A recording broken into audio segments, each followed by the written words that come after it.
Hola, ¿cómo estás? Bienvenido a este canal, tu canal, Palabra Santa. Estamos en un nuevo programa de este canal Palabra Santa, de esta edición que estamos llevando a cabo en este año 2019 de Revelando la Verdad. Y hoy con un tema que nos toca a todos, que es el de las Sagradas Escrituras. Conocer un poco la base de la palabra de Dios, la Biblia. ¿Qué es la Biblia? ¿Quién hizo la Biblia? ¿Cómo nació? ¿Es inspiración de Dios? ¿Por qué digo todo esto y por qué quiero abordar este tema? Porque, primero, mis hermanos que son ateos o que se proclaman agnósticos, ateos y demás, no creen en la palabra de Dios porque dicen que es, bueno, lógicamente, armada y digitada por hombres, por personas. Sí, eso es verdad. Sabemos que Dios necesitó, se valió de personas, de carne y sangre, ¿no? Para escribir esto, las Sagradas Escrituras. A su vez, nuestros hermanos separados de las distintas denominaciones usan la palabra de Dios como si fuera propia, como si esto fuera una emanación, como si fuera un resultado de la Iglesia protestante. Entonces, en el medio de toda esa historia también está el pueblo judío, que reclama la autoría de esta palabra de Dios y demás. Entonces, para desenmarañar todo eso, desatar ese nudo, desanudar todo eso ahí, nos vamos a tratar de adentrar un poquito en la historia y ver de qué se trata esto, ¿no? de la Biblia, la palabra de Dios.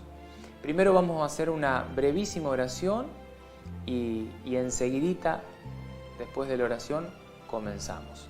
En el nombre del Padre, del Hijo y del Espíritu Santo. Amén.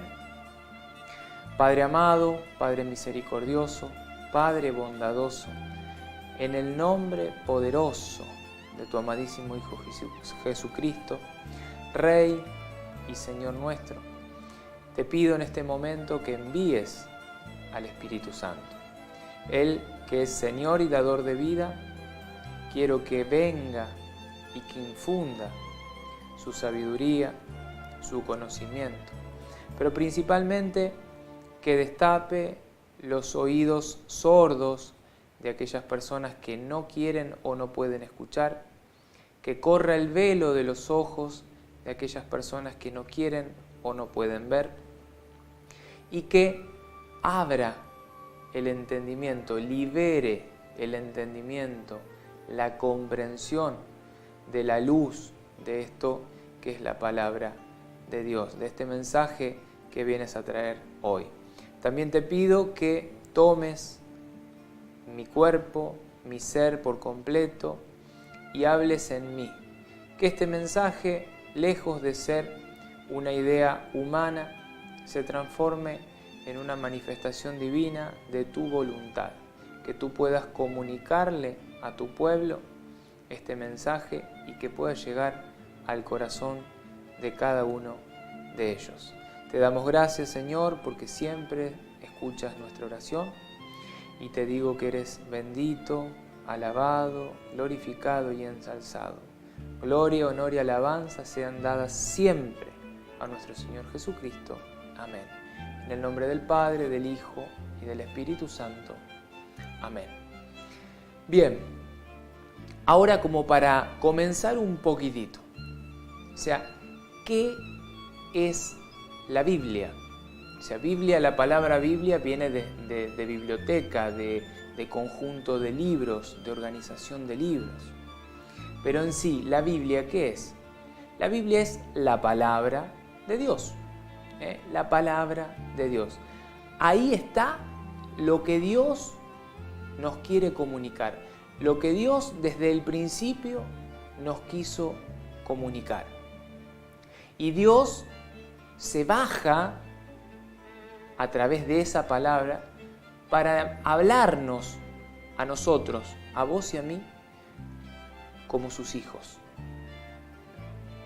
Esa es la Biblia, esa es la palabra de Dios. Lejos de ser un conjunto de libros y una definición mucho más científica, la realidad es esa. Es la palabra de un padre que se baja y se queda en esto que llamamos las Sagradas Escrituras, la Biblia, para hablarle a sus hijos, a vos y a mí. Ahora, la Iglesia nos enseña que la Biblia contiene las verdades reveladas. O sea, esto te tiene que quedar en la cabecita. La Biblia contiene verdades reveladas, no ideas, no algo que se le ocurrió a Mateo, a Lucas, a Juan, a Marcos. No. La Biblia contiene las verdades reveladas que el Espíritu Santo, y esto es importante, que el Espíritu Santo quiere transmitir por escrito. Esto nos lo enseña la Iglesia, nuestra madre, la Iglesia. Ahora, ¿por qué es importante estar en la Iglesia? Esto lo vengo diciendo desde hace muchos videos. Vamos a leer la palabra en la carta que hace Pablo a Timoteo. Primera de Timoteo, capítulo 3, versículo 15. Le dice Pablo: por si me llego a atrasar, así sabrás cómo comportarte en la casa de Dios, es decir, en la iglesia del Dios viviente, que es columna y fundamento de la verdad. Columna y fundamento de la verdad. O sea, estar en la iglesia de Jesucristo nos garantiza ¿qué cosa? Estar en la verdad. Por eso la iglesia nos enseña esto, que la Biblia contiene la verdad. Que es una verdad revelada ¿por quién? Por el Espíritu Santo. A los hombres, a los profetas que van a escribir, van a hacer estos escritos. Pero esto, la Iglesia nos enseña esto, que la Biblia contiene las verdades reveladas que el Espíritu Santo quiere transmitir por escrito. Ahora sí, sin embargo, esto es importante, no todas las verdades reveladas están en la Biblia. Eso es también importante saber. Ahora, vamos a ver, ¿la verdad revelada está solamente en la Biblia? Lo dijimos recién, no. La verdad revelada ha sido transmitida de dos maneras. Primera manera, la palabra escrita, la Biblia, esto que tengo aquí, las Sagradas Escrituras. Esto es el primer modo que tenemos como verdad revelada. Pero también está la tradición oral, la cual fue comunicada, como sabemos, de los labios de Jesús a sus apóstoles y de estos a todos sus sucesores. Lógicamente, siempre guiados por la luz del Espíritu Santo. Recordemos que el Evangelio como tal se escribe 30, 40 años después de la muerte y resurrección de nuestro Señor Jesucristo. Desde que Jesús muere y resucita hasta que se escribe el Evangelio y se empiezan a escribir las cartas paulinas, las cartas de Pedro, de Juan y demás, pasan 30, 40 años. La predicación del Evangelio se hacía vía oral. O sea, la tradición, la iglesia primitiva, iba transmitiendo el Evangelio por vía oral. Por eso la verdad revelada se transmite, no está solamente en la Biblia, sino que también está en esta tradición oral, la tradición oral de la iglesia desde el principio, allá desde la muerte y resurrección de nuestro Señor. Así que al hablar lógicamente de la verdad revelada, no nos estamos refiriendo a la totalidad de la palabra de Dios, sino que nos estamos refiriendo a la que está contenida en la Escritura y a la que está contenida en la tradición. Entonces, verdad revelada, en la Biblia y en la tradición de la iglesia. Bien, ahora, para ver cómo es esto de la tradición oral, vamos a tratar de pensar en algo. ¿Qué encomendó Jesús a sus apóstoles? Y que yo te lo repito y te lo repito video tras video. Recordá la cita de Mateo 28, 19. ¿Qué es lo que Jesús le pidió? ¿Qué le encomendó a sus apóstoles antes de subir al cielo?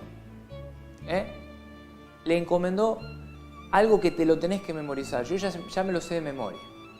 Dice, en el versículo 18, Mateo 28, 18, todo poder me ha sido dado en el cielo y en la tierra. O sea, Él ahí les deja en claro, soy Dios. Se me dio todo poder, allá arriba y acá abajo. Todo poder. Por eso, ahí viene, vayan, ahí viene el mandato de Jesús. Le dice, vayan y hagan que todos los pueblos sean mis discípulos, bautizándolos en el nombre del Padre, del Hijo y del Espíritu Santo, y enseñándoles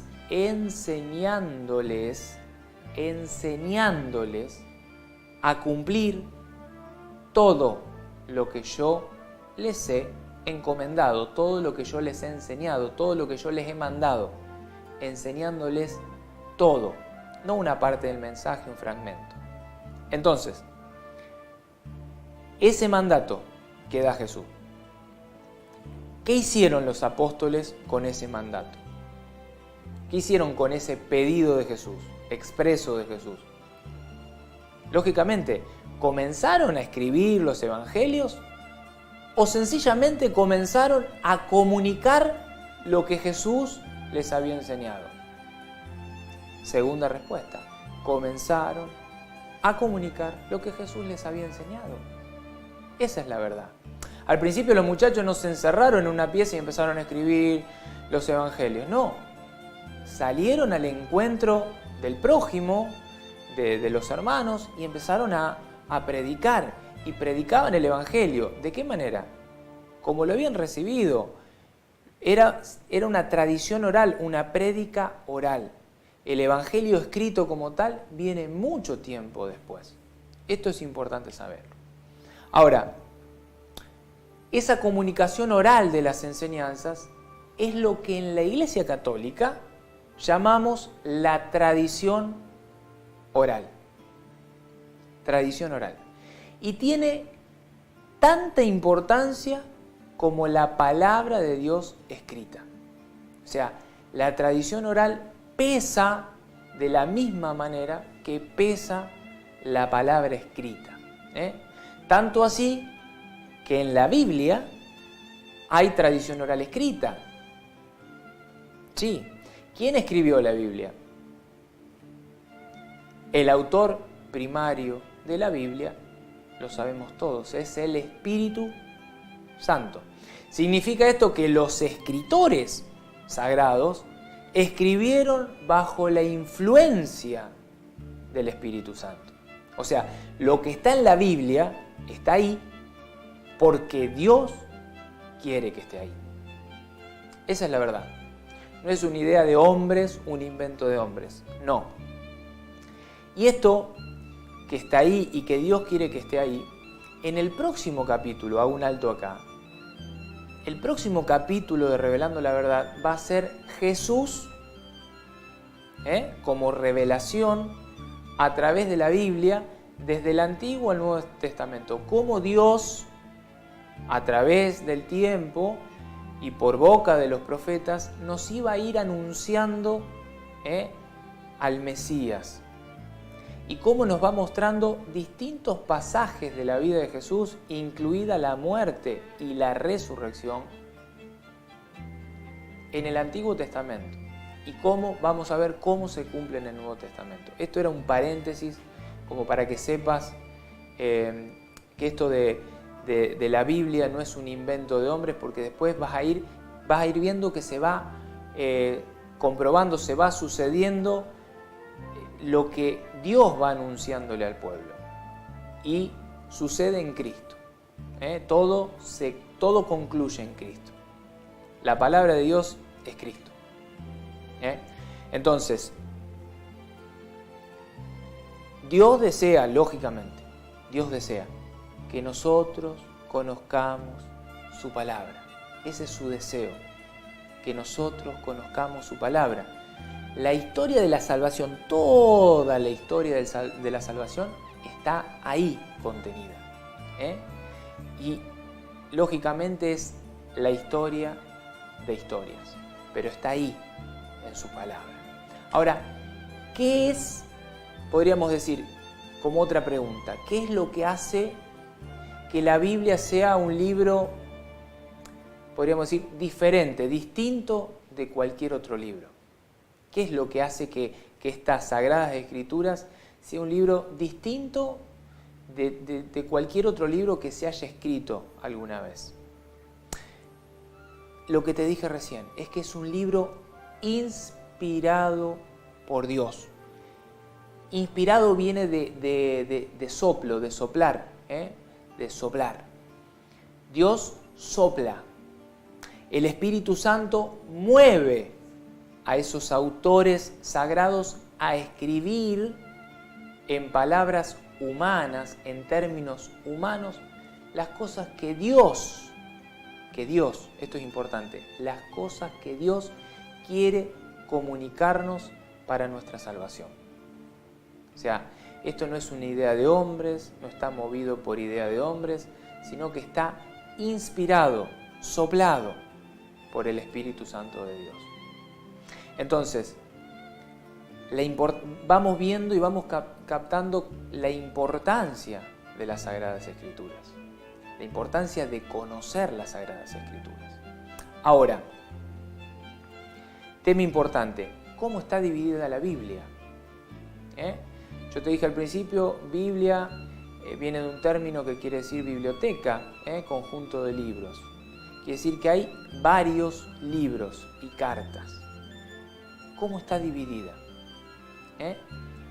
La Biblia está dividida en dos secciones: el Antiguo Testamento y el Nuevo Testamento. Ahora, ¿cuántos libros tiene la Biblia? Esto es importante conocerlo. ¿Por qué?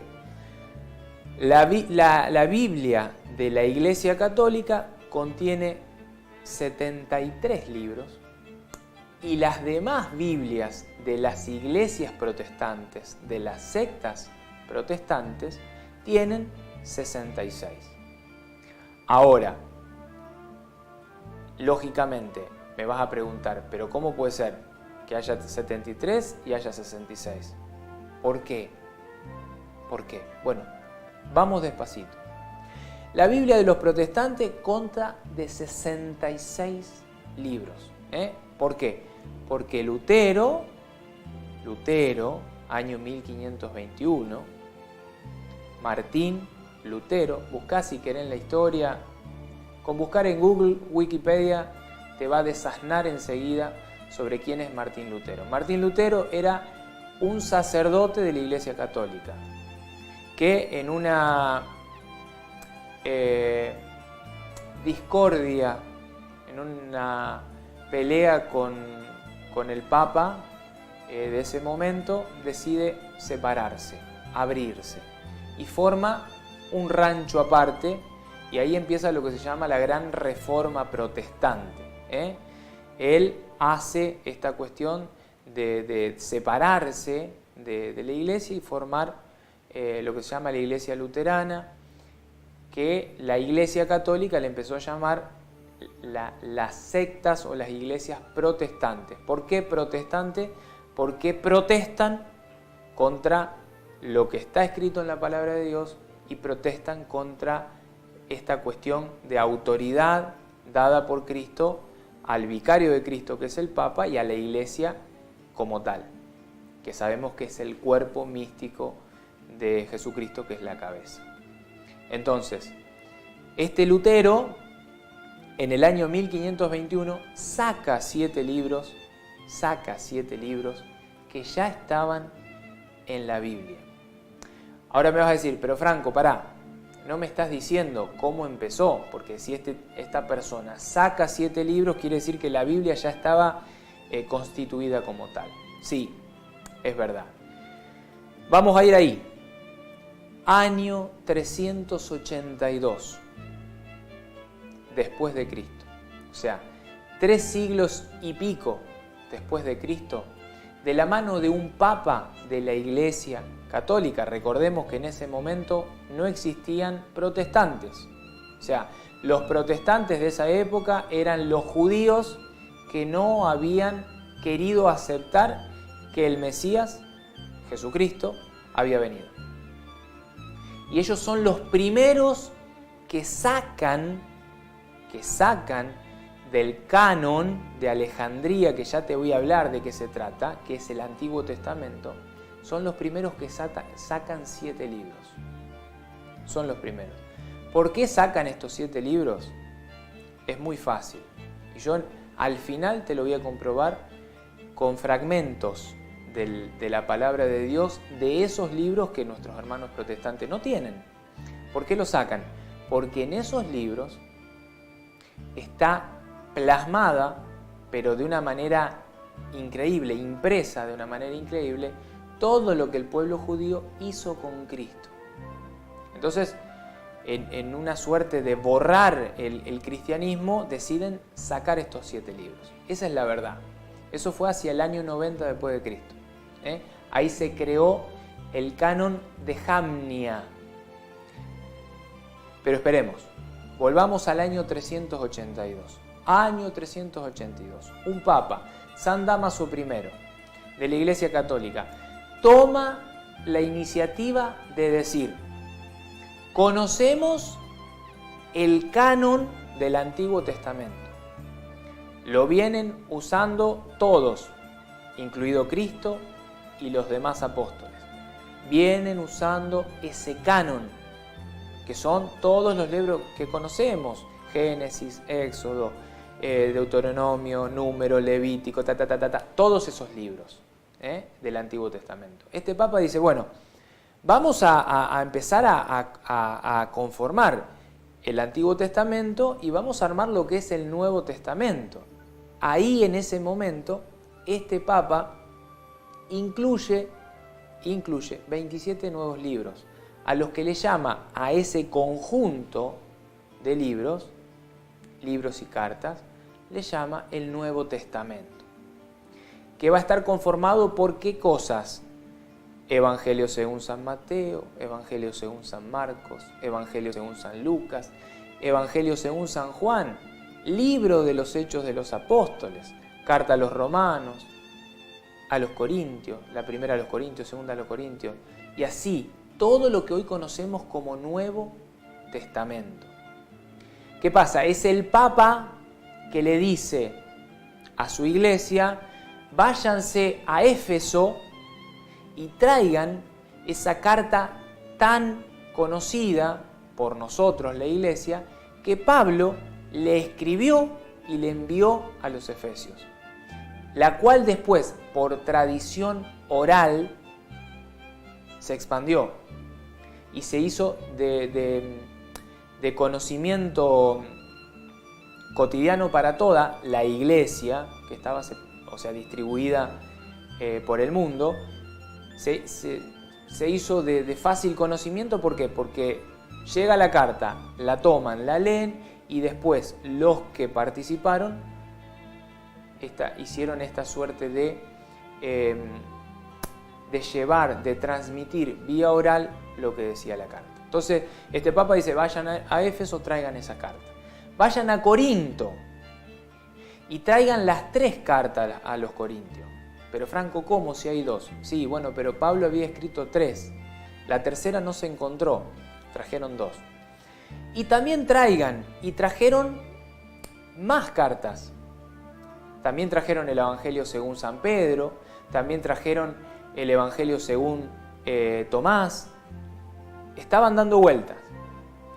¿Este Papa qué hace? ¿Qué hace este Papa? Junta y dice, mira, Evangelio según San Pedro, no. Esto no es verdad. No es inspiración de Dios, no es inspirado por Dios. Lo saca y lo aparta. Esto dice, es apócrifo, no es inspirado por Dios. Hace lo mismo con el Evangelio de Tomás. No, no es inspirado por Dios, lo saca. Y va sacando e incluyendo más de 1000 escritos, que queda conformado en esto que se llama la Biblia, Antiguo Testamento, que ya estaba conformado, el Canon de Alejandría, ya te voy a contar de qué es, y ahora el Nuevo Testamento, que son 27 nuevos libros, en donde están el Evangelio, proclamado por Jesucristo a sus apóstoles, armado, escrito, deja ¿cuántos? 4. Mateo, Marcos, Lucas y San Juan. El resto de los que estaba dando vueltas, los saca y dice, no son palabra de Dios. Esta suerte de organización de la palabra de Dios, de estos escritos, lo hace, como te decía, en el año 382, y es en ese mismo momento cuando este Papa le dice al mundo, esto es palabra de Dios. Y ahí se forma la Biblia. Ahí se organiza por primera vez la Biblia. Yo tengo aquí escrito algo, lo voy a buscar y lo vamos a leer. Es el decreto. Esto lo puedes buscar, lo vas a encontrar. Si entras a la página del Vaticano lo vas a encontrar. El decreto del Papa San Dámaso I. Concilio Romano del año 382 después de Cristo. Del canon de la Sagrada Escritura. Dice, del mismo decreto y de las actas del mismo Concilio de Roma. Asimismo se dijo, ahora hay que tratar de las Escrituras divinas. ¿Qué es lo que ha de recibir la universal Iglesia Católica y qué debe evitar? O sea, ¿qué es lo que debe recibir y qué cosas debe evitar? Entonces empieza, de acuerdo a la relación del Antiguo Testamento, un libro del Génesis, un libro del Éxodo, y ahí empieza a enumerar, va a empezar a enumerar lo que es el Antiguo Testamento, cómo está conformado. Que el Antiguo Testamento va a estar conformado de acuerdo al canon de Alejandría. Sigo repitiendo eso y ya te voy a contar qué es. Después va a hablar del Nuevo Testamento y va a empezar a decir las epístolas de Pablo apóstol, el número de 14, una a los romanos, 2 a los corintios, 1 a los efesios, 2 a los tesalonicenses, y así va a seguir hablando. Y va a armar esto que es la Biblia, la cual después, en el tercer concilio de Cartago, en el año 397, o sea, 13, 14, 15 años después del primer concilio de Roma, en el año 382, donde dice, esto es palabra de Dios y se lo dice al mundo, 15 años después, se va a juntar otra vez la Iglesia a tratar el tema de las Sagradas Escrituras y van a acordar que sí, que siguen con esto. Esto se va a extender. En el año 419 va a haber otro concilio, el concilio de Cartago, año 419, donde van a volver a tratar el tema de las Sagradas Escrituras y van a volver a coincidir que lo conformado por el el Papa San Dámaso I, sigue en vigencia y siguen sosteniendo que es palabra de Dios. Y así va a seguir, el Concilio de Florencia y demás. Vamos a ir hablando justamente de toda esa información. Ahora, continúo. Te decía recién que nuestra Biblia, la Biblia católica, tiene 73 libros. 46 del Antiguo Testamento, 27 del Nuevo Testamento. Las Biblias protestantes tienen 66. ¿Por qué? Te decía esta figura, Martín Lutero, ex sacerdote de la Iglesia Católica, que se pelea y que decide sacar 7 libros. En realidad no decide sacar 7 libros, decide tomar el canon de Jamnia y no el canon de Alejandría, refiriéndonos al Antiguo Testamento, porque el problema está con el Antiguo Testamento y no con el Nuevo Testamento. El canon de Jamnia es este que yo te contaba, que estos judíos que querían rechazar bajo todo formato al cristianismo, van a sacar los libros que contenían mucha información sobre lo que fueron profecías y se cumplió. Me llama muchísimo la atención por qué no sacaron, por ejemplo, Isaías, que es el que más tiene profecías acerca de Jesucristo. Pero bueno, será que no lo habrán entendido. Estos judíos sacan 7 libros y forman lo que se llama el canon de Jamnia, 90 años después de Jesucristo. Este sacerdote, ex sacerdote Martín Lutero, toma ese canon, que era el que más le convenía, y ya vamos a ver por qué, y forma esta nueva Biblia. No lo saca. ¿Qué hace Martín Lutero? A la Biblia, porque él va a traducir la Biblia, y ya te voy a contar en qué idioma, estos 7 libros lo va a poner al final, después del Apocalipsis, después del libro del Apocalipsis, y lo va a poner como un anexo. No lo saca. ¿Quién lo saca? O sea, si ustedes protestantes fueran y buscaran una Biblia de hace 400 años atrás, se encontrarían con esta realidad, con 66 libros más 7 libros de anexo al final después del Apocalipsis. Año 1825, la Sociedad Internacional de las Biblias Unidas, que es todas las sociedades bíblicas protestantes, deciden por unanimidad borrar del mapa esos 7 libros y los sacan, y desde el año 1825 hasta la fecha, todas las Biblias protestantes no contienen los libros que nosotros le llamamos deuterocanónicos, que son Primera y Segundo de Macabeos, parte del libro de Tobías, no te vas a encontrar con el libro de la sabiduría, no te vas a encontrar con el libro eclesiástico o Sirácides y demás.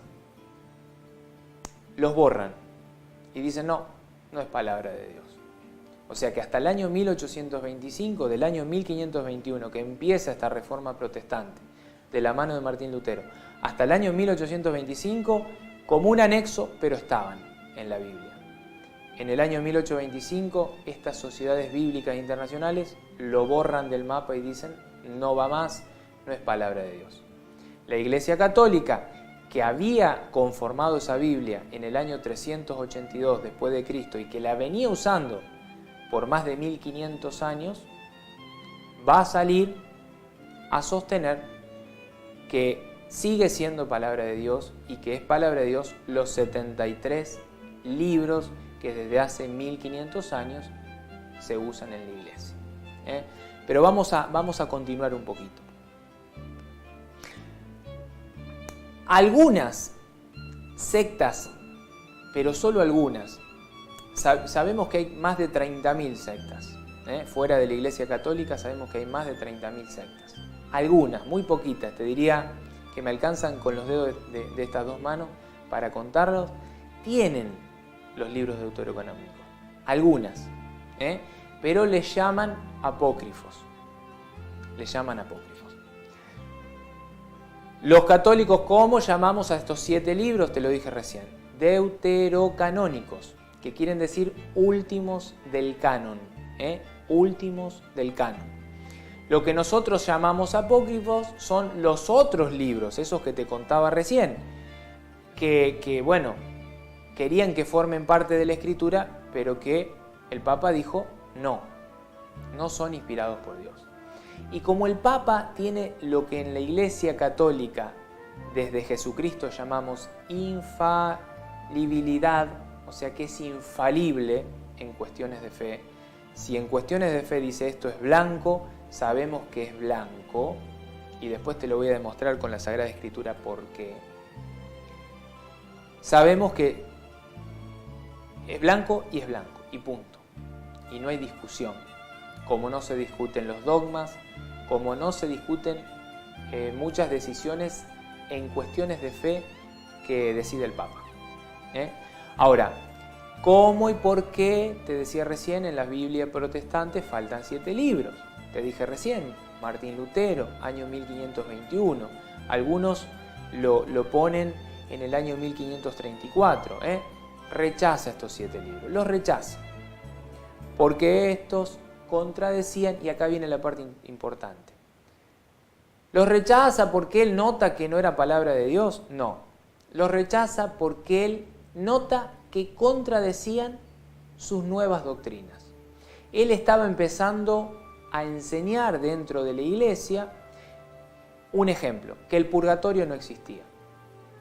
Si bien era algo que la iglesia defendía desde el momento de Jesucristo y antes, porque está impreso en el libro de Segundas de Macabeo, y ya lo vamos a leer, ya te lo voy a leer, Segunda de Macabeos capítulo 12, él decide sacarlo porque no le convenía, no le convenía. Ahora, él quiere negar la existencia del purgatorio, la quiere negar, y no le quedaba otra más que sacar, le vino al pelo sacar esos 7 libros.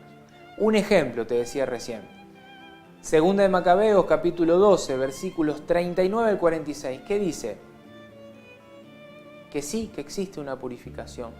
Dice eso, que existe una purificación después de la muerte. ¿Cómo lo dice? Dice así, es bueno y es santo, bueno y santo, orar por los muertos, para que puedan quedar libres de sus pecados. Ahí está impreso el purgatorio. Ahí estaba impreso el purgatorio.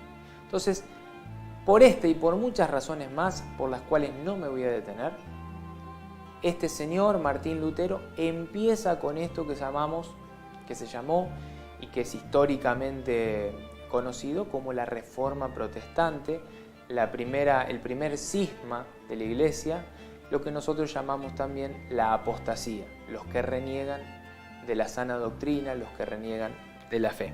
Ahora, ¿cuáles eran las sagradas escrituras que se usaban en la época de Cristo? ¿Por qué digo esto? ¿Por qué te invito a pensar esto?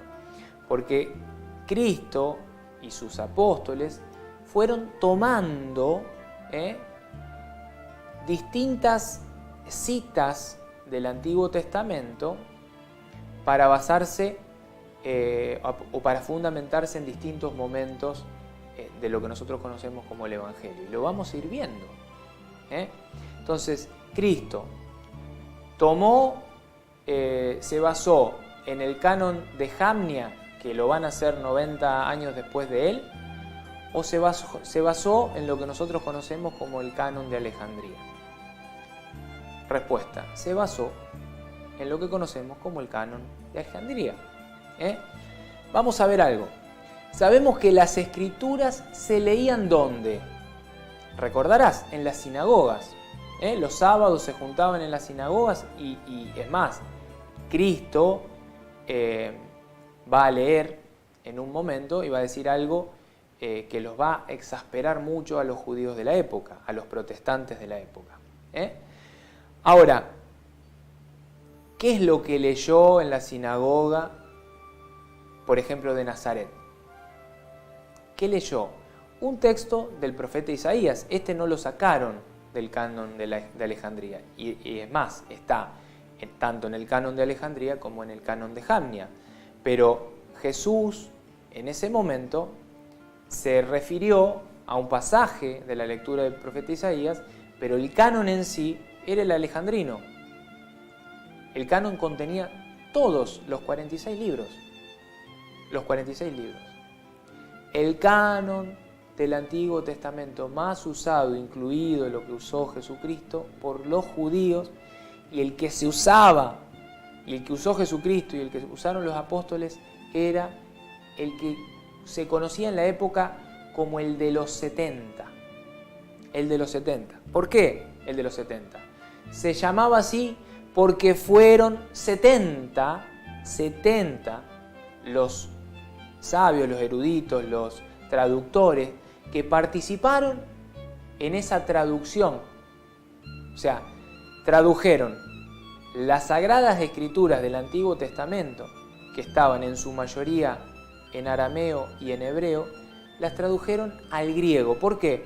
Porque en ese momento era el idioma más popular, más usado en el mundo del Antiguo Testamento.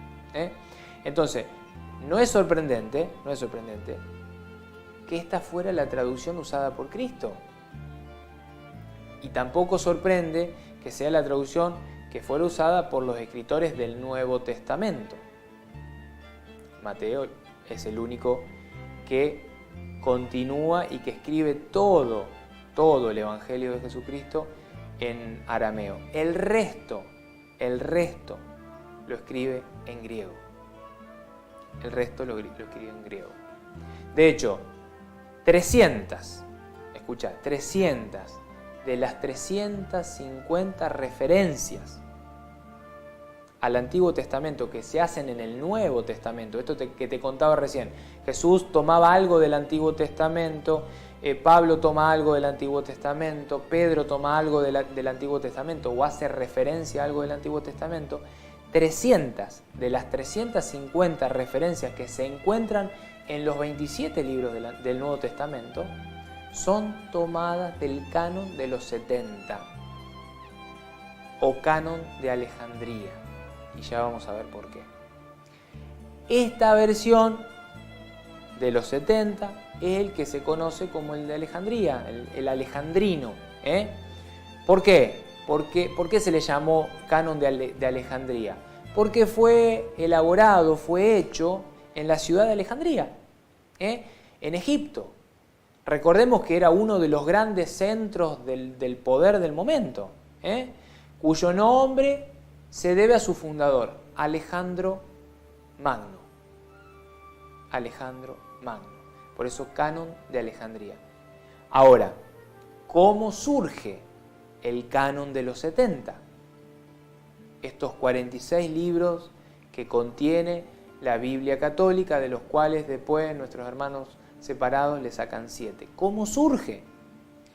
Siendo Grecia, lo que te contaba recién, el poder mundial, Grecia era el poder mundial y por lo tanto el idioma griego era el más usado. Sucedió que a la muerte de Alejandro Magno, o sea, cuando Alejandro Magno muere, 200 años antes de Cristo, el imperio alejandrino se divide, se separa. Y Judea quedó en manos de Ptolomeo. Esto es historia, es pesado, resulta feo, pero es importante que lo sepamos. O sea, el imperio, recordemos, Grecia, Alejandro Magno, esta Alejandría, el imperio alejandrino se divide, se separa. Y Judea queda en manos de Ptolomeo, que reinaba en el vecino Egipto. Ahora, Ptolomeo le interesó muchísimo el tema de las escrituras, de las sagradas escrituras de los judíos. Le interesó tanto que le pidió que se tradujeran al griego. Ptolomeo se interesa por las escrituras de los judíos y se las pide. Le dice, muchachos, tráiganla, que las vamos a traducir al griego, porque como ahora el griego es el idioma que está de moda, yo quiero tenerla en mi biblioteca. Listo. Entonces el Antiguo Testamento fue escrito mayormente en hebreo, que era el idioma de los judíos. El pueblo hebreo que huye de Egipto, el idioma hebreo era, recordemos, arameo, hebreo, era el idioma del pueblo judío. Entonces, aunque se escribieron unos poquitos libros en arameo y otros en griego, la mayoría estaba en hebreo. ¿Qué hace Ptolomeo? Le dice, traigan y yo voy a buscar 70 eruditos, 70 personas que pasen esto que está escrito en estos idiomas al griego. Y dice la historia que busca 70 traductores a los cuales les da a los 70 lo mismo, pero no podían estar juntos, los separa. Y dice la historia que estos 70 personas terminan en el mismo momento y las 70 traducciones que se presentan son idénticas. Idénticas. Eso lo afirma la historia y es digno de admiración, ¿no? Que ninguno difiera en nada y que los 70 digan lo mismo. Ahora, Ptolomeo le pidió al sumo sacerdote en Jerusalén estas traducciones de la escritura griego. Recordemos, el idioma del momento, el que estaba en ese momento. Fueron entonces cuando enviados a Alejandría, capital del imperio Ptolomeo, estos 70 sabios de las escrituras bilingües en griego y arameo, y se sabe esto, ¿no? Que por historia que fueron separados, no estuvieron los 70 juntos, fueron separados para escribir una traducción cada uno, que era esto que te estaba contando. Cada uno tenía que hacer una traducción. Y milagrosamente, lo que te conté recién, salió una versión igual de los 70. Una versión igual. Al elaborar este canon, este conjunto, esta traducción de los 46 libros, introdujeron también una nueva organización a las escrituras. Y también incluyeron algunos libros sagrados que, por ser más recientes, no formaban parte, aún no formaban parte de los antiguos cánones, pero eran libros generalmente reconocidos como sagrados por los judíos. Se trata de 7 libros y acá viene el problema. Estos 7 libros de la discordia son los que estos 70 sabios traductores traducen también y los incluyen. Son los que hoy nosotros llamamos en la Iglesia Católica los deuterocanónicos, por querer significar que estaban de último, atrás del canon, al final del canon. O también podemos decir que son deuterocanónicos, los últimos porque fueron los últimos agregados. Esa podría ser otra definición. Es decir, que el canon de los 70 o el alejandrino contiene los 7 últimos libros del Antiguo Testamento, o llamados deuterocanónicos, que son los que están en discordia, ya no porque los protestantes los rechazaron, pero son los que estuvieron en algún momento en discordia porque ellos sostenían que no eran palabra de Dios. Ahora, ¿cuáles son esos 7 libros? Es importante saberlo. ¿Cuáles son esos 7 libros que la Iglesia Católica llama deuterocanónicos? Tobías, Judith, Baruch, Eclesiástico o Siráside, por su autor, por el nombre de su autor. Sabiduría, Primera de Macabeos y Segunda de Macabeos. Esos son los 7 libros que nuestros hermanos separados rechazaron. ¿Por qué es importante notar esto? 7 libros. Porque la Septuaginta o canon de los 70 contenía todos los 46 libros. La totalidad. Lo que se llamó Antiguo Testamento de manos del Papa San Dámaso I en el año 382. Lógicamente, estos 46 libros estuvieron así hasta el año 90 después de Cristo, donde los judíos los rechazan. Basándose en esto, como los agregaron y no sabemos, no estamos seguros, los sacamos. Pero, estos judíos los sacaron porque esos libros tenían profecías muy duras acerca del comportamiento de los judíos para con el Mesías. Voy a tomarte un ejemplo, uno solo, porque si no sería larguísimo. Estamos en 50 minutos de video y no estoy ni en la mitad de lo que es el video. Voy a tomar un libro que nuestros hermanos separados no tienen y que los voy a invitar a que lo escuchen. Total, si estás mirando este video y no crees que es palabra de Dios, no va a pasar nada. Escúchalo para ver si esto es inspiración divina o no. Sabiduría, capítulo 2, versículo 12. Es algo que me gusta siempre leer porque escuchá cómo se refiere este libro acerca de Jesucristo y acerca de lo que hicieron los judíos con Jesucristo. Dice: tendamos trampas al justo. Pensá en Jesucristo y en su momento de la pasión. Tendamos trampas al justo, porque nos molesta. O sea, este es el justo que viene y nos molesta. Y se opone a nuestra manera de obrar. ¿Recuerdan ustedes?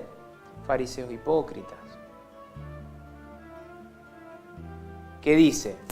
Tendamos trampas al justo, porque nos molesta y se opone a nuestra manera de obrar. Nos echa en cara las transgresiones a la ley y nos reprocha las faltas contra la enseñanza recibida. ¿Se acuerdan que Jesús le decía? Fariseo hipócrita, raza de víbora, sepulcro blanqueado. Ustedes que se ponen en las plazas y se hacen ver de la manera que rezan. Cuántas cosas que el Señor les hacía ver de la mala manera de obrar. Sigo. Él se gloría de poseer el conocimiento de Dios y se llama a sí mismo Hijo del Señor.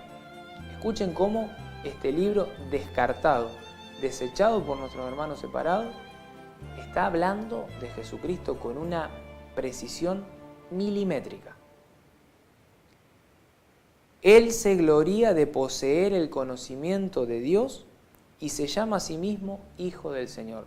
¿Cuántas veces hemos visto, ¿no?, que el Señor dice: Él es mi Padre, yo soy su Hijo, el Hijo del Hombre? Nadie conoce a Dios sino el que descendió del cielo, el Hijo de Dios. ¿Cuántas citas? Podríamos estar horas buscando. Dice: es un vivo reproche contra nuestra manera de pensar y su sola presencia nos resulta insoportable, porque lleva una vida distinta de los demás y va por caminos muy diferentes. Fíjese cómo está hablando de Jesucristo. Todo hace referencia a Jesucristo.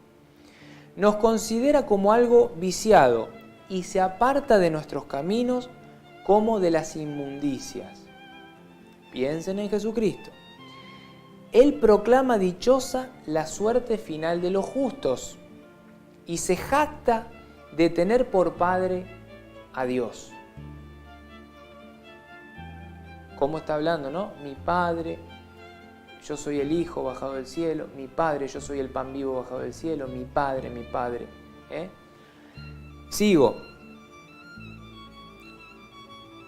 Veamos si sus palabras son verdaderas y comprobemos lo que le pasará al final. Porque si el justo es hijo de Dios, Él lo protegerá y lo librará de las manos de sus enemigos. Eso decían los judíos. ¿Se acuerdan? Si vos decís que sos hijo de Dios, vos sos Dios, bajate de esa cruz. Bajate de esa cruz. Vos que decís que sos hijo de Dios, ahí vendrá Dios con sus ángeles a rescatarlo. Bajate si sos hijo de Dios. Milimétrico lo que dice. Pongámoslo a prueba con ultrajes y tormentos. Pensá en la pasión. para conocer su temple y probar su paciencia. Recordá, varón de dolor, no dijo nada. Le pegaban, lo insultaban, no dijo nada. Condenémoslo a una muerte infame, ya que él asegura que Dios lo visitará. Una muerte infame. Lo juzgaron, lo condenaron y lo crucificaron. Muerte infame, al punto que dijeron, ¿a quién liberamos? ¿A Barrabás o a Jesucristo? Y liberaron a un ladrón.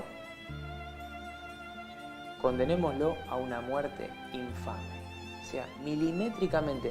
Tomé solo un ejemplo de uno de los 7 libros que le llamamos deuterocanónicos, que están en el Antiguo Testamento y que nuestros hermanos desecharon. ¿Por qué lo desecharon? Porque los judíos lo desecharon. En el año 90 después de Cristo lo desecharon. Y lo desecharon por esta situación, porque no les convenía que se supieran estas cosas. Habla milimétricamente de la condición de Cristo vivida en el momento de su vida pública, de su pasión, de su muerte y de su resurrección. Podríamos tomar muchísimas citas y muchísimos ejemplos más. Lo dejo acá. Ahora, vamos a seguir. Los protestantes llaman apócrifos a estos libros que faltan en su Biblia. Escuchaste recién y podés ver que es palabra de Dios. El libro de la sabiduría fue escrito muchísimo tiempo antes de Jesús y redacta minuciosamente, microscópicamente, la realidad, la verdad de lo que pasó en el momento del sufrimiento de Jesucristo.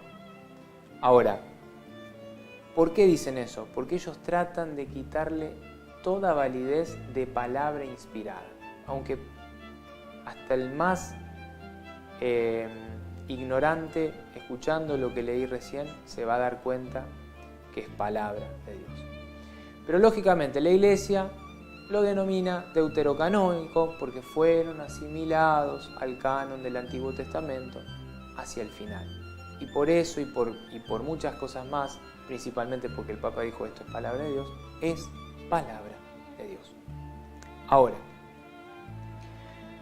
la Septuaginta o canon de los 70 es también la que San Pablo llama en sus escritos escrituras.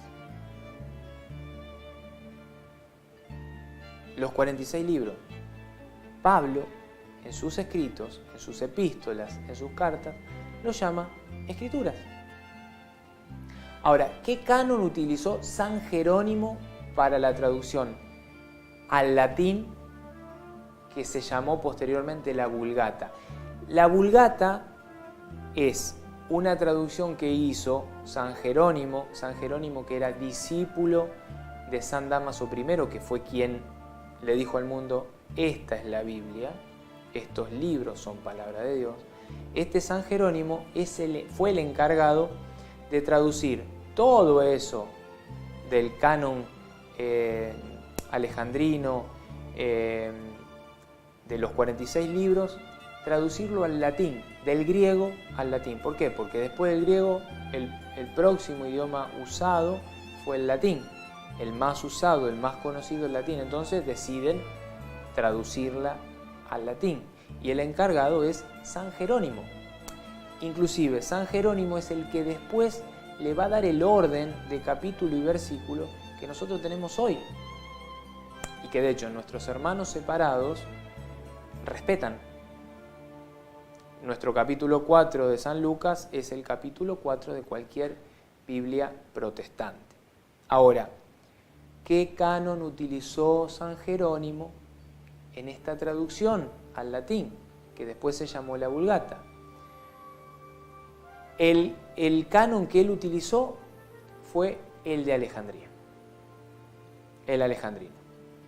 Ahora, lo que te dije recién, en el Concilio Romano del año 382, el Papa San Dámaso I, esto te lo tenés que memorizar y meter en la cabeza.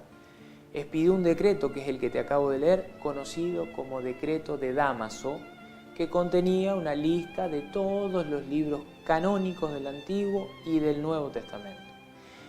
Este Papa le pidió a San Jerónimo utilizar ese canon para la traducción de la Biblia, que incluyera un Antiguo Testamento de 46 libros, no de 39, sino de 46 libros, los cuales estaban todos en la Septuaginta, o la de los 70, o el canon de los 70, o el canon de Alejandría. Te di todos los nombres posibles. Y el Nuevo Testamento, que tenía 27 libros, de los cuales no hay ninguna discusión. Ahora, la Biblia, completa como la conocemos, los católicos, ojo, los católicos, viene desde allá atrás, con el Papa San Dámaso I y con el traductor San Jerónimo, que a la traducción de San Jerónimo se le llama la Vulgata, y es la traducción que la Iglesia Católica usó hasta el año 1521, cuando tuvo que salir, de hecho la sigue usando, pero es la que usó hasta ese momento, cuando tuvo que salir a decir en un concilio, que ahora no recuerdo cuál es, ya lo voy a encontrar, me parece que el de Florencia, en donde tuvo que salir a decir que eso seguía siendo palabra, que ellos ratificaban lo que había dicho el Papa San Dámaso I y que eso era palabra de Dios. Todos los libros, incluidos los deuterocanónicos.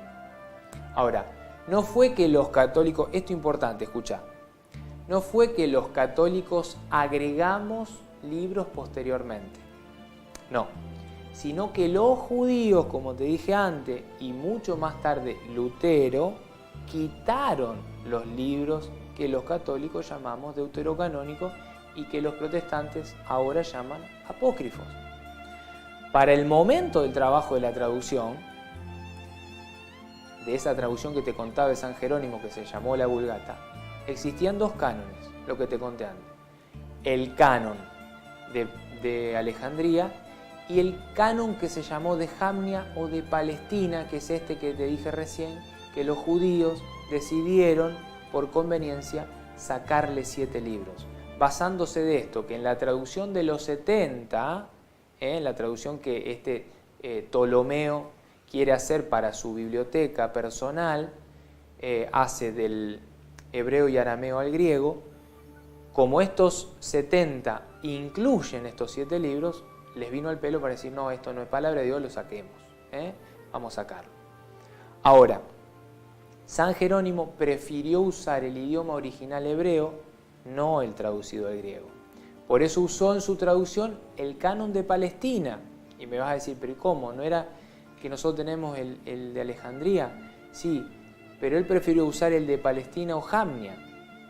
Lógicamente, el problema es que este canon no contenía esos 7 libros deuterocanónicos. Por eso tuvo que traducir los deuterocanónicos del griego al latín, porque los deuterocanónicos estaban escritos en griego, tomándolos del canon alejandrino y lógicamente los cuales ya no se encontraban, como te dije recién, en el canon palestino. Es todo una mezcla, una mezcolanza importante, pero hay que saberlo. Canon de Alejandría, alejandrino, que viene por Alejandro Magno, es este que contenía 46 libros, que en realidad contenía 39 libros y que después, en la traducción de los 70, de la Septuaginta, por estos 70 sabios, se le incluyen estos 7 libros que le llamamos deuterocanónicos, que ya te nombré cuál eran, y que van a formar parte de lo que se llamó canon alejandrino. 90 años después de la muerte de Cristo, en realidad 60 años después de la muerte de Cristo, hacia el año 90 después de Cristo, los judíos los quitan y forman un nuevo canon que se llamó de Jamnia o canon de Palestina. Bien. Es importante notar esto.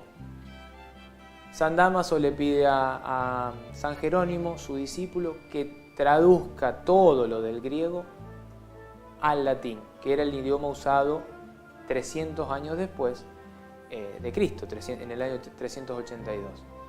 Lo traduce y en el momento que lo traduce, usa, como te dije recién, ese canon y se le llama a esa traducción la Vulgata. Esto, metételo en la cabeza porque también es una palabra, un término muy usado en la historia de la Iglesia.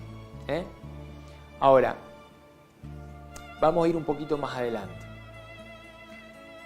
¿Por qué los judíos, lo que te decía recién, por qué los judíos le quitaron esos libros a las Escrituras? Lógicamente, los judíos que antes utilizaban el canon de los 70, 90 años después, o sea, en el año 90 después de Cristo, establecen un nuevo canon en la ciudad de Jamnia, en Palestina. Por eso se le llamó Canon de Palestina.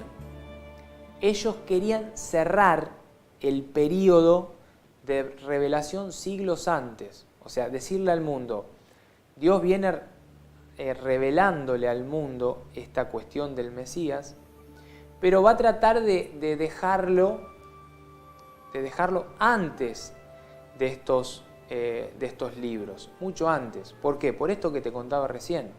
Porque más adelante van 7 libros más, llegando a sabiduría, se van a encontrar con esta realidad, un comentario minucioso de lo que iba a acontecer y que de hecho aconteció. Aconteció. Esto que te leía recién y que lo puedes buscar en tu Biblia, y si no la tenés, busca en la Biblia de los católicos, el libro de la sabiduría, capítulo 2, 3, 4, es letal, para entender que en verdad sí, esos 7 libros son inspirados por Dios. Te vas a dar cuenta enseguida. Ahora, ¿por qué Lutero eliminó los deuterocanónicos? Te lo conté antes. ¿Recordás? 1534, Martín Lutero. Ahí viene el problema. Traduce la Biblia al alemán. Él era alemán. Entonces traduce la Biblia al alemán. Entonces aprovechó para, en esa traducción, rechazar estos 7 libros del Antiguo Testamento porque algunos de estos contradecían sus nuevas doctrinas, de las cuales una de las contradicciones de su doctrina era esta, la de el alma, de la trascendencia del alma, que tiene que pasar por un estado de purgatorio, que le puedes poner el nombre que quieras. Nosotros en la Iglesia Católica le decimos purgatorio, pero le puedes poner cárcel o como quieras ponerle. ¿Por qué? Porque, bueno, como te conté, en 2 de Macabeos, capítulo 12, justo ahí había grabado esto, ¿no? Que existía el purgatorio, que existe. Entonces, por eso lo sacó. Ahora, ¿cómo y cuándo la Iglesia establece el canon definitivo de la Biblia? Porque recordemos, hubo toda esta historia. En el año 382, San Damaso presenta. ¿Cuándo lo confirma la Iglesia? Por primera vez. En el año 382, en este decreto, sí. Pero por primera vez se reúne toda la Iglesia en el Concilio de Hipona, en el año 393 después de Cristo. Y después en el Concilio de Cartago, en el año 397. Y después en el 419. Esto confirma que el canon alejandrino, el de los 70, el de la Septuaginta, ese que te conté, que tenía 39 libros y que en esa traducción del arameo y hebreo al griego le agregan estos 7 que se llamaron deuterocanónicos, ahí, en esos 3 concilios, dicen al mundo, esto es palabra de Dios. Además, en esos 3 concilios también fijaron que el canon del Nuevo Testamento sí tenía que tener esos 27 libros que el Papa San Damaso I le había dicho al mundo que eran palabra revelada por Dios. La carta del Papa San Inocencio I, en el año 405, también oficialmente lista estos libros, todos los que te estoy diciendo, los del canon alejandrino y los del Nuevo Testamento. Y finalmente, en el Concilio de Florencia, esto que te estoy diciendo, que la Iglesia tiene que salir al encuentro de este problema, de esta división, de este cisma que presenta este sacerdote alemán Martín Lutero, en el año 1442, un par de años después de la división, de la Reforma Protestante, de esta apostasía, de este cisma, establece definitivamente la lista oficial de 46 libros para el Antiguo Testamento y 27 para el Nuevo Testamento, que es lo que la Iglesia Católica venía usando desde hacía 1500 años. Nada más y nada menos. Que primero eran por tradición oral, como te había dicho, por lo menos todo lo del Nuevo Testamento, no así lo del Antiguo Testamento, pero que en sí lo venían usando. Ahí, en el Concilio de Florencia, en el 1446, se establece oficialmente que no hay duda. Esta Biblia que tenemos los católicos hoy es palabra de Dios desde el Génesis hasta el libro del Apocalipsis. No hay duda. Ahora, como hemos visto, el canon del Nuevo Testamento se definió en el siglo IV. Año 382, te contaba, de la mano de San Dámaso I. El mismo nombre del Nuevo Testamento no se usó hasta el siglo II. Entre los criterios para aceptar o no los libros que formarían parte del Nuevo Testamento, estuvieron el que tuviese como autor, por ejemplo, a un apóstol, el que fuera usado especialmente para la liturgia de las iglesias apostólicas y demás, y el que estuviera conforme con la fe de la Iglesia. Fue bajo estos criterios que no fueron incluidos, como te dije recién, los evangelios, a pesar de que fueran atribuidos a algún apóstol. Hubo gente que se encargó de escribir evangelio, como te conté antes, según San Pedro, pero que en realidad no había sido escrito por San Pedro. Como esto se fija en el año 382 y Pedro había muerto, qué sé yo, hacia el año 60, 70, 80, no recuerdo. Como esto se fija tiempo después, era imposible comprobar con la tecnología de la época si esto era o no escrito por Pedro. Bueno, la infalibilidad del Papa San Dámaso fue la que dijo no, el Evangelio según San Pedro no fue escrito por Pedro, no es revelación divina, no está inspirado por Dios, y punto. Y ese, como muchos otros escritos, fueron descartados. Ahora, ¿cuándo quedó definido como infalible? Como que no hay duda. ¿Cuándo quedó definido como infalible el canon total de la Sagrada Escritura? ¿Cuándo? Todos los católicos aceptaron el canon de la Biblia fijado por los concilios, te nombré Roma, Hiponia, Cartago, Trento y finalmente Florencia. O sea, todos los católicos aceptaron el canon de la Biblia fijado por los concilios mencionados, por lo que no hubo necesidad de declarar el canon como materia infalible. O sea, esto es importante saberlo. Lo que había dicho San Dámaso I allá, dijo, esto es palabra de Dios. La Iglesia Católica como tal nunca necesitó decirle esto es infalible. Sí salió a decir en el año 1442 en el Concilio de Florencia, bueno, ante todo este desparramo de dudas que están introduciendo en la Iglesia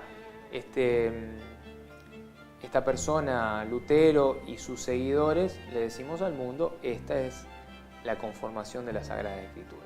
Ahora, algo que también te tiene que quedar en la cabecita. ¿Por qué los protestantes enseñan que la Iglesia Católica añadió los deuterocanónicos a la Biblia en el Concilio de Trento? ¿Por qué? Eso es una mentira. ¿Por qué? No es cierto. Es una mentira. O sea, la Iglesia Católica no añadió nada. Para decir verdad, en el año 382 añadió no 7 libros, 27 libros. Todo el Nuevo Testamento no existía. No existía, no sabían, de hecho, eso no formaba parte de la Biblia. Lo añadieron, ¿lo añadió quién? Este Papa que te conté. Este Papa fue el que lo añadió. Pero la Iglesia Protestante nos reclama a nosotros que nosotros le pusimos a la Biblia 7 libros que son los deuterocanónicos. No, le pusimos 27. Estos 7 libros ya estaban en el canon alejandrino, que es lo que te acabo de decir.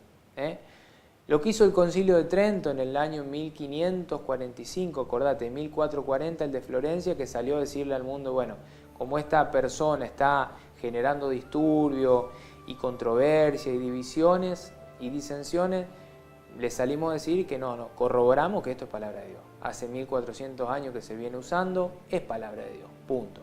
En el Concilio de Trento del 1545, ¿qué hizo la Iglesia? Proclamó que los últimos 7 libros, los deuterocanónicos, los que estaban en tela de juicio, le dijo al mundo que siempre habían formado parte de la Biblia. Que esto que estaban tratando de meter como que nosotros los católicos le habíamos puesto a la Biblia, en realidad esto venía desde el canon de Alejandría, desde la Septuaginta, desde la traducción de los 70. No que ahora la Iglesia Católica, 1500 años después, en realidad mucho más, porque la traducción de los 70 fue antes de Cristo, mucho tiempo antes de Cristo. Usada por Cristo y por los apóstoles, pero mucho antes de Cristo. ¿Qué le dijo la Iglesia Católica en ese Concilio de Trento de 1545? Que la Iglesia Católica no agregó nada, que eso ya formaba parte de ese canon, punto. Entonces, cuando un protestante te diga, no, porque ustedes le agregaron 7 libros, no, mentira. Esto es parte del canon de Alejandría, que no tiene nada que ver con el canon de Jamnia. El canon de Alejandría es muchísimo más viejo, más anterior al canon de Jamnia, que es posterior a Cristo. Es posterior a Cristo. Ahora, de acuerdo a todos estos datos históricos que yo te estoy dando, ¿quién nos dio la Biblia? Lógicamente, la Biblia nos viene a través de ¿quién? Te lo dije al principio, de Dios. Pero también viene a través de la Iglesia Católica. Esto es importante saberlo. O sea, si tenemos Biblia es porque la Iglesia Católica, inspirada por Dios, por el Espíritu Santo, la conformó, la organizó, la armó.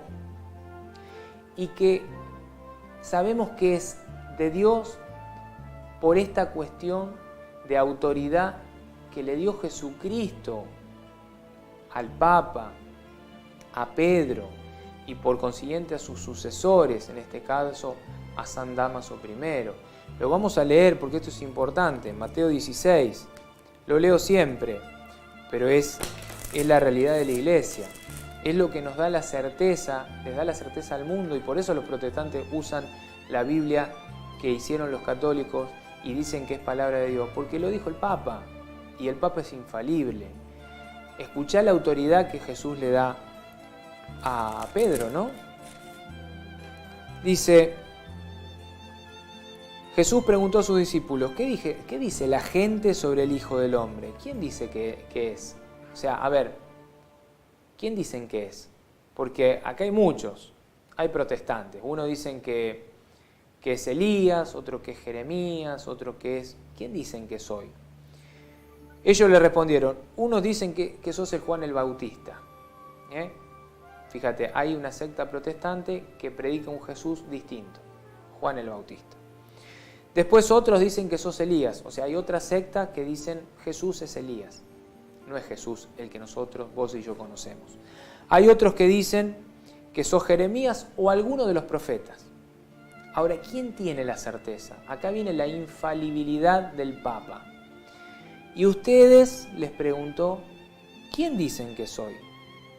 Tomando la palabra, acá viene el Papa, el primer Papa de la Iglesia Católica, Pedro, tomando la palabra, Simón Pedro respondió, sin duda, acá no dudó. Por eso el Papa en cuestiones de fe no duda. Le dijo, tú eres el Mesías, el Hijo del Dios vivo. Y Jesús le dijo, está equivocado, no tenés razón. No, Jesús le dijo, escuchá lo que le dijo. Feliz de ti, Simón, hijo de Jonás, porque esto no te lo ha revelado ni la carne ni la sangre, sino mi Padre que está en el cielo. Y ahí viene la conformación de la iglesia. Y yo te digo, tú eres Pedro, y sobre esta piedra edificaré mi iglesia. El poder de la muerte no prevalecerá contra ella. Y acá viene la parte importante. Yo te daré las llaves del reino de los cielos. O sea, la autoridad Jesús se la da a Pedro. Por eso la Iglesia Católica posee las llaves, la autoridad. Y por eso todo lo que se ate acá va a estar atado en el cielo y todo lo que se desate acá va a estar desatado en el cielo. Esta autoridad.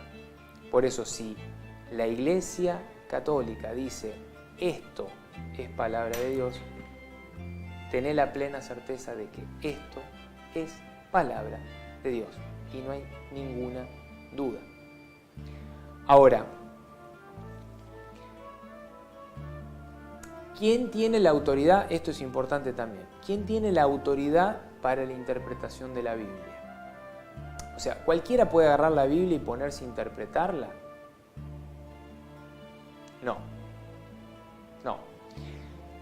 Dado que la Sagrada Escritura es inspirada por el Espíritu Santo sopla, es inspirada por el Espíritu Santo, esta debe leerse y entenderse con el mismo espíritu con que fue escrita. ¿Qué quiero decir con esto? ¿Qué es el mismo espíritu con el que fue escrita? Sabemos que hay un solo Señor, que hay un solo bautismo, que hay un solo espíritu. Y sabemos, Juan 14:6, Jesús dice, yo soy el camino, la verdad y la vida. Primera de Timoteo 3:15, la verdad está en la iglesia, que es columna y base de la verdad.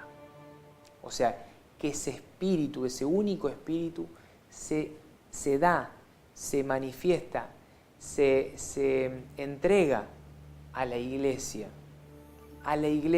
fundada por Jesucristo, que es columna y base de la verdad. Por eso, la iglesia es la que tiene esta autoridad de leer e interpretar las Sagradas Escrituras. No puede venir cualquiera a agarrar la Biblia y fuera de la iglesia intentar interpretarla. ¿Por qué? Porque estaría pecando de esto, ¿no? De separarse de ese único espíritu.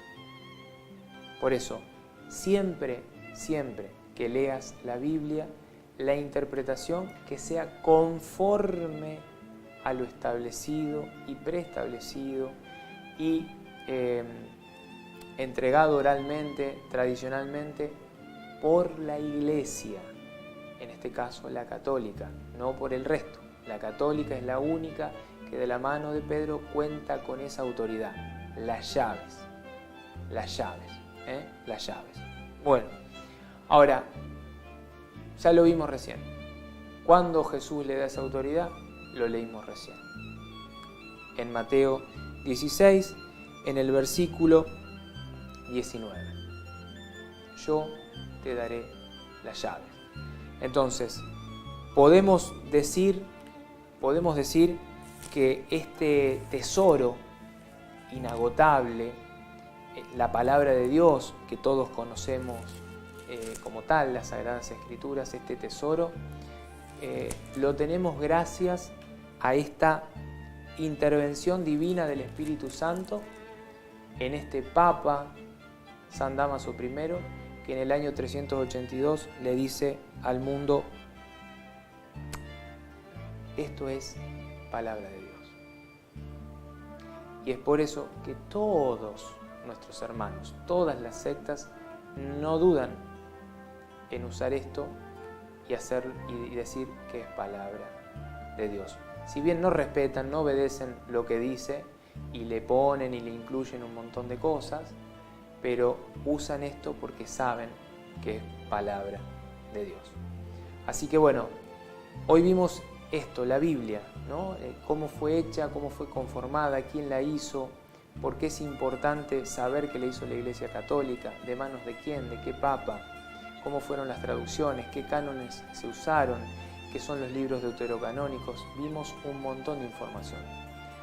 A mi gusto es información que me cuesta, que no me gusta mucho porque se debe a la historia y es algo que siempre me gustó muy poco, y que me es difícil tratar de abordar.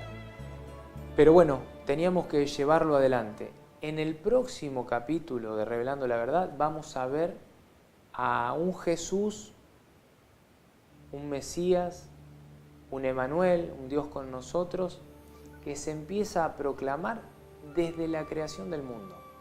Ya en el Génesis, Dios nos empieza a anunciar a este Mesías y nos va a ir mostrando facetas, situaciones y cosas que este Mesías va a vivir y que las vamos a ver reflejadas en el Nuevo Testamento y vamos a ir viendo cómo se cumple.